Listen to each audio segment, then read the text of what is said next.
টিউশনে যেতে আমাকে যানবাহনে চলাচল করতে হয়। দেখা যায় সিএনজিতে জায়গা কম থাকার কারণে অনেক সময় গায়রে মাহরামদের শরীর লাগে, তখন আমার কি পাপ হবে? স্ত্রীর কথা মতো হস্তমৈথুন করা যাবে কি না? জান্নাতে পুরুষগণ হুর পাবেন, কিন্তু নারীগণ কি পাবেন? মেয়ে দেখার উদ্দেশ্যে মেয়ের হাত পা বা শরীরের অন্য অঙ্গ প্রত্যঙ্গ দেখা যায় যাচ্ছে কিনা? স্বপ্নে নবী করিম সাল্লাল্লাহু আলাইহি সাল্লামকে দেখলে নাকি জাহান্নাম হারাম, তাহা কতটুকু সঠিক? ফরজ গোসলের সময় সতরের উপরে কাপড় উঠলে করণীয় কি? গোসল শেষে আবার ওযু করা লাগবে কি না? মেয়ে বাচ্চা হলে কি আজান দেওয়া যাবে? আর মেয়েরা কি আজান দিতে পারবে? অনেক সময় ছেলেরা থাকে না। আপনি জানতে চেয়েছেন ওযু করার পর মেরিল বা লোশন ব্যবহার করে নামাজ হবে কিনা। মেয়েরা কি ছেলে ডাক্তার দেখাতে পারবে? শাহ আলম আপনি জানতে চেয়েছেন সিজদায় দোয়া করার নিয়ম জানতে চাই। রোজা অবস্থায় ঠোঁটে মেরিল দিলে রোজা ভেঙে যাবে? এরপরে আদনান সাঈদ আপনি জানতে চেয়েছেন প্রসাবের পর কি পর্যাপ্ত পানি ব্যবহার করলেই হবে নাকি টিস্যু বা কুলুক ব্যবহার করা লাগবে? দুইটাই ব্যবহার করা হাদিস দ্বারা প্রমাণিত রয়েছে। আপনি দুইটাই ব্যবহার করতে পারেন, তবে সাধারণ অবস্থাতে স্বাভাবিক অবস্থা শুধু পানি ব্যবহার করলেই আপনি পাক হয়ে যাবেন যদি পেশাবের ধারা বন্ধ হয়ে যায়। এমডি খালিল মির্জা আপনি জানতে চেয়েছেন স্ত্রীর কথা মতো হস্তমৈথুন করা যাবে কি না? স্ত্রী হস্তমৈথুন করতে কেন বলবেন? যদি কোনো স্ত্রী হস্তমৈথুন করতে বলেন তাহলে এটা অসুস্থতা, এটি জায়েজ নয়। কোরআনে কারিমে আল্লাহ বলেছেন যে মানুষের যৌন চাহিদাকে চরিতার্থ করবার জন্য আল্লাহ বৈধ যে পথ রেখেছেন, স্বামী স্ত্রীর যে মিলনের পথ রেখেছেন, এবং বৈধ পথ ছাড়া অন্য কোনো উপায়ে যদি কেউ তার যৌন চাহিদাকে চরিতার্থ করে, আল্লাহ তাআলা বলেছেন ফাউলাইকামুল আদুন, তারা সীমালঙ্ঘনকারী। সূরা মুমিনুনের শুরুর দিকের আয়াত থেকে বোঝা গেল যে হাত দিয়ে যদি কেউ বীর্যপাত করে তাহলে সে সীমালঙ্ঘনকারী, কারণ এটি কোনো সুস্থ বা স্বাভাবিক পদ্ধতি নয়। বিধায় স্ত্রী চাইলেও তার হস্তমৈথুন করা জায়েজ নাই। হ্যাঁ, যদি কেউ এমন কোনো জায়গায় এমন কোনো কঠিন সিচুয়েশনের মধ্যে পড়ে গেছেন, যে এমন পরিবেশে আছেন যে এখানে তিনি তার যৌন চাহিদা যদি তিনি কোনোভাবে অবদমন না করেন তাহলে জিনায় লিপ্ত হয়ে যাবেন, তাহলে সেক্ষেত্রে কোনো কোনো ফকিগণ ওই ব্যক্তির জন্য ওই সময়ে হস্তমৈথুনকে জায়েজ বলেছেন। আর স্ত্রীর হাত ব্যবহার করে হস্তমৈথুনকে অনেক উলামা ইকরাম জায়েজ বলেছেন যদি মাসিকের কারণে বা অন্য কারণে স্ত্রীর সহবাস না করতে পারে এবং না করতে পারার কারণে গুনাহে লিপ্ত হয়ে যাওয়ার আশঙ্কা থাকে সেই ক্ষেত্রে। বাকি স্ত্রীর নির্দেশে স্বামী নিজে হস্তমৈথুন করা কোনো অবস্থাতে জায়েজ নয়। এরপরে সেলিনা আক্তার জানতে চেয়েছেন জান্নাতে পুরুষগণ হুর পাবেন, কিন্তু নারীগণ কি পাবেন? এই প্রশ্ন উত্তরের জন্য আপনি ডক্টর জাকির নায়েকের একটি লেকচার আছে, চমৎকার লেকচার, সেটা আপনি পড়ে নিতে পারেন। আর এই প্রশ্নটা আপনি লিখে গুগলে যদি সার্চ দেন বা ইউটিউবে সার্চ দেন, ডক্টর আব্দুস সালাম আজাদি হাফিজাহুল্লাহর একটি লেখা আছে, অত্যন্ত চমৎকার লেখা, বিশাল বড় আর্টিকেল, সেটা আমি পড়েছি। বিশাল বড় বলতে আপনার পড়তে হয়তো 5 থেকে 7 মিনিট লাগতে পারে। এটা আপনার এই প্রশ্নের জন্য অত্যন্ত উপযোগী একটি লেখা আমি পড়েছি। ডক্টর আব্দুস সালাম আজাদির ফেসবুক পেজে গিয়ে আপনি নক করে বা কোনোভাবে এই লেখাটি কালেক্ট করে পড়ে নিতে পারেন। এই সংক্ষিপ্ত ভাষণ আমি আর উত্তর দিতে গেলাম না। মানিরুল ইসলাম জানতে চেয়েছেন মেয়ে দেখার উদ্দেশ্যে মেয়ের হাত পা বা শরীরের অন্য অঙ্গ প্রত্যঙ্গ দেখা যায় যাচ্ছে কিনা। দেখুন, রাসূল করিম সাল্লাল্লাহু আলাইহি ওয়াসাল্লাম বলেছেন বিবাহের প্রস্তাব যদি কেউ কাউকে দেয় সে যেন ফানজুর ইলাইহা, তাকে নবী সাল্লাল্লাহু আলাইহি ওয়াসাল্লাম নির্দেশ করেছেন তুমি বিবাহের প্রস্তাব দিয়েছো তাহলে তাকে দেখে নাও। এই জন্য দেখে নেওয়াটা এটা দোষণীয় বিষয় নয়। আর কোনো ত্রুটি আছে কিনা সেজন্য দেখে নেওয়া যেতে পারে। নবী সাল্লাল্লাহু আলাইহি ওয়াসাল্লাম এক সাহাবীকে বলেছেন যে ফানজুর ইলাইহা ফাইন্না ফি আয়ুনিল আনসারি শাইআ। কোন এক আনসারি মেয়েকে বিয়ের প্রস্তাব করেছেন একজন মুহাজির সাহাবী, তখন তিনি বলেছেন যে তুমি সেই মেয়েকে দেখে নাও, কারণ আনসারি মেয়েদের চোখের মধ্যে কিছুটা সমস্যা, ঘোলাটে ভাব বা এরকম কিছু একটা আছে, তোমার ভালো লাগে কিনা তুমি দেখে নাও। এই জন্য হাদিস থেকে বোঝা গেল যে নারীদের স্বাভাবিক যে অঙ্গ প্রত্যঙ্গগুলো তারা খোলা রাখেন, হাত পা মুখাবয়ব, এগুলো একজন পুরুষ বিয়ের উদ্দেশ্যে দেখতে পান। ঠিক একইভাবে মেয়েও ছেলেকে দেখতে পারেন। নোমান শাহ আপনি জানতে চেয়েছেন স্বপ্নে নবী করিম সাল্লাল্লাহু আলাইহি ওয়াসাল্লামকে দেখলে নাকি জাহান্নাম হারাম, তাহা কতটুকু সঠিক? দেখুন, এ বিষয়ে হাদিস রয়েছে দাইফ। আর দ্বিতীয়ত হলো যে রাসূল আকরাম সাল্লাল্লাহু আলাইহি ওয়াসাল্লামকে আমরা স্বপ্নে দেখলে তিনি রাসূল আকরাম সাল্লাল্লাহু আলাইহি ওয়াসাল্লাম কিনা এটা নিশ্চিত হওয়া কঠিন। যদিও একটি হাদিস রয়েছে রাসূল আকরাম সাল্লাল্লাহু আলাইহি ওয়াসাল্লাম বলেছেন কেউ আমাকে স্বপ্নে দেখলে সে অবশ্যই আমাকে স্বপ্নে দেখেছে, কারণ শয়তান আমার আকৃতিকে ধারণ করতে পারে না। এই হাদিসের ব্যাখ্যা, বিশুদ্ধ ব্যাখ্যা হলো যে এটা রাসূল আকরাম সাল্লাল্লাহু আলাইহি ওয়াসাল্লামের জীবদ্দশার কথা বা সাহাবীদের কথা যারা তাকে দেখেছেন তাদের কথা, যে তারা স্বপ্নে দেখলে নবীজিকেই দেখেছেন। এখন আমরা যারা নবীজি সাল্লাল্লাহু আলাইহি ওয়াসাল্লামের চেহারাই জানি না, তাদেরকে শয়তান যদি এসে বলে আমি নবীজি, তো সেটি হওয়ার সম্ভাবনা রয়েছে। এই ব্যাখ্যাটা অধিকতর শক্তিশালী।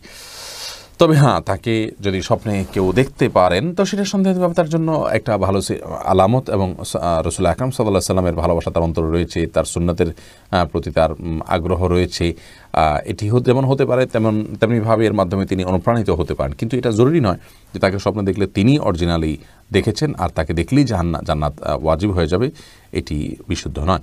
সাদিয়া ইসলাম জানতে চেয়েছেন, ফরজ গোসলের সময় সতরের উপরে কাপড় উঠলে করণীয় কি? গোসল শেষে আবার ওযু করা লাগবে কি না? না, এর জন্য ওযু করা লাগবে না, আর সতর উপরে কাপড় উঠে গেলে ওযু ভঙ্গ হয় না। এরপর আয়াত ইসলাম আপনি জানতে চেয়েছেন, আচ্ছা মেয়ে বাচ্চা হলে কি আজান দেওয়া যাবে? আর মেয়েরা কি আজান দিতে পারবে? অনেক সময় ছেলেরা থাকে না। মেয়ে বাচ্চা হলেও আজান দিবেন।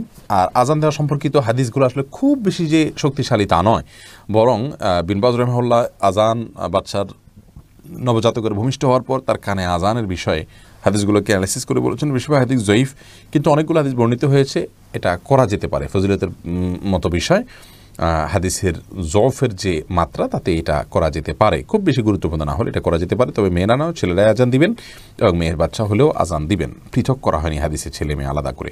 মজিদুল হক আপনি জানতে চেয়েছেন, অজু করার পর মেরিল বা লোশন ব্যবহার করে নামাজ হবে কিনা? হবে, কোনো অসুবিধা নেই। মেরিল বা লোশনে এমন কোনো উপাদান নেই যেটি নাপাক, যা ব্যবহার করলে আমাদের শরীরে নাপাক হয়ে যাবে, যার কারণে এটি ব্যবহার করে সালাত আদায় করলে কোনো অসুবিধা নেই। যে কোনো পেট্রোলিয়াম জেলি, তেল, এর যে কোনোটা আপনি ব্যবহার করতে পারেন, করে আপনি সালাত আদায় করতে পারেন, কোনো অসুবিধা নেই। এরপরে খাদিজা নিজুম আপনি জানতে চেয়েছেন, মেয়েরা কি ছেলে ডাক্তার দেখাতে পারবে? মেয়েরা ছেলে ডাক্তার দেখাতে পারবেন যদি মেয়েদের জন্য কোনো মেয়ে ডাক্তার অ্যারেঞ্জ না থাকে, তাহলে সেক্ষেত্রে ছেলে ডাক্তার তিনি দেখাতে পারবেন।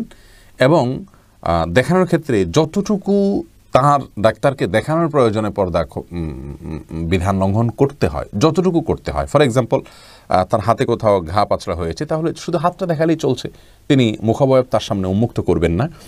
অথবা শরীরের যে কোনো অংশ, যেখানে যে অংশটা তাকে না দেখালেই নয়, শুধুমাত্র সেই অংশটা উন্মুক্ত করবেন, এক। আর দ্বিতীয়ত হলো, ডক্টরের চেম্বারে যখন যাবেন তখন ডক্টর এবং ওই ভদ্রমহিলা যিনি রোগিণী হয়ে গিয়েছেন, তারা দুজন ছাড়া অন্য কোনো ব্যক্তির সাথে থাকতে হবে।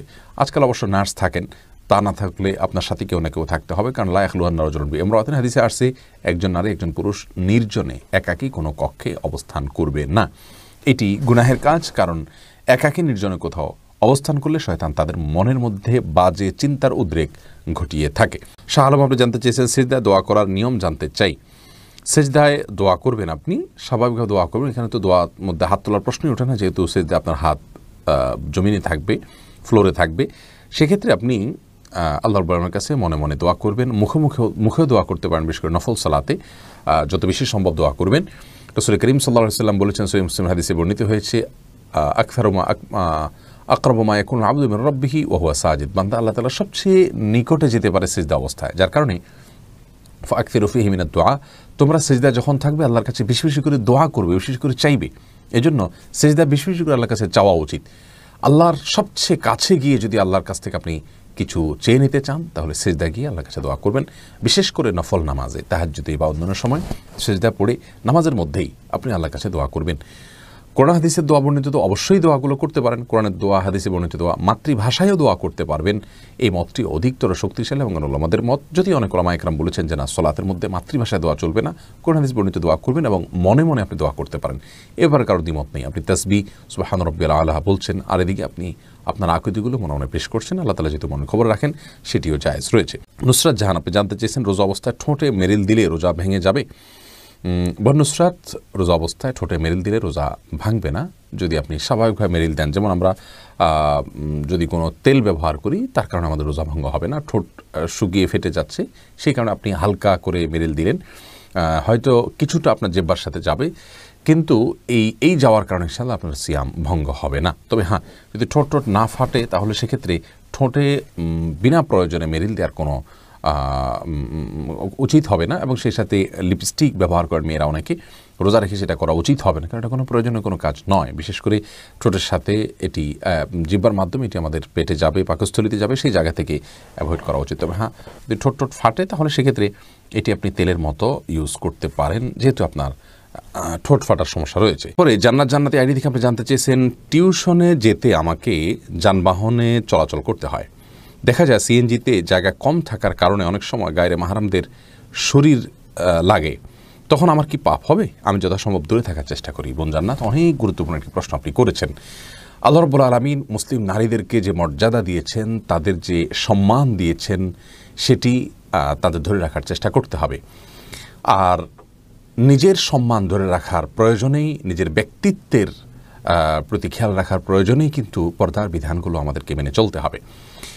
যেহেতু নারী এবং পুরুষকে আল্লাহ রাব্বুল আলামিন একে অন্যের প্রতি আকৃষ্ট করে সৃষ্টি করেছেন, স্বয়ংক্রিয়ভাবে বা স্বাভাবিকভাবে তারা বাই ডিফল্ট একে অন্যের প্রতি আকৃষ্ট হয়, সেজন্য আল্লাহ রাব্বুল আলামিন দূরত্ব বজায় রাখতে বলেছেন, যাতে করে আমাদের সমাজ অস্থিতিশীল না হয় এবং অসুস্থ না হয় এবং ব্যভিচার এবং অনাচারের পরিমাণ সমাজে যাতে কমে যায় বা না হয়। সেই জায়গা থেকে একজন নারী একজন পুরুষ এর সাথে কথা বলতে হলেও রাসূল করিম সাল্লাল্লাহু কোরআনে কারীমে আল্লাহ বলেছেন ফাসআলুহুন্না মিন ওয়ারা'i হিজাব, তাদের কাছে কিছু চাইতে হলেও তোমরা পর্দার আড়াল থেকে চাইবে, সামনে চাইবে না, কারণ সামনে চাইতে গেলে সামনে গেলেই ফিতনার আশঙ্কা হতে পারে। সেখানে সিএনজিতে বা বাসে পাশাপাশি সিটে বসে গা ঘেঁষে যাওয়া কোনো অবস্থাতেই জায়েজ হতে পারে না, নিরুপায় না হলে। অতএব আপনার এই টিউশনিটা আপনার জন্য কতটা গুরুত্বপূর্ণ, এর বিকল্প কি আছে না আছে, এগুলো আপনাকে খুঁজে বের করার চেষ্টা করতে হবে এবং যে কোনো মূল্যে সিএনজিতে পাশাপাশি অন্য পুরুষের সঙ্গে বসে যাওয়া থেকে আপনাকে বিকল্প পথ খুঁজে বের করতে হবে। আপনি যে পুরুষের পাশে বসে থাকবেন, তার সাথে বসে আপনি সফর করবেন, সন্দেহাতীতভাবে আপনি তার পাশে বসার কারণে তার মনের ভিতরে বাজে চিন্তা হবে এবং সে আপনাকে নিয়ে বাজে চিন্তা করবে, যে আপনার ব্যক্তিত্বের সঙ্গে যায় না। সেই জায়গা থেকে আপনাকে বিকল্প খুঁজে বের করে আনতে হবে এবং আপনার এই টিউশনিটার কতটা আপনার জন্য প্রয়োজন, এটা কি আপনার জীবন বাঁচার বাঁচা মরার মতো কোনো গুরুত্বপূর্ণ বিষয় কিনা, পুরো বিষয়কে অ্যানালাইসিস করে তারপরে আপনাকে ব্যক্তিগতভাবে সিদ্ধান্ত দেওয়া যাবে। আমরা মৌলিক বিধানের কথা বললাম।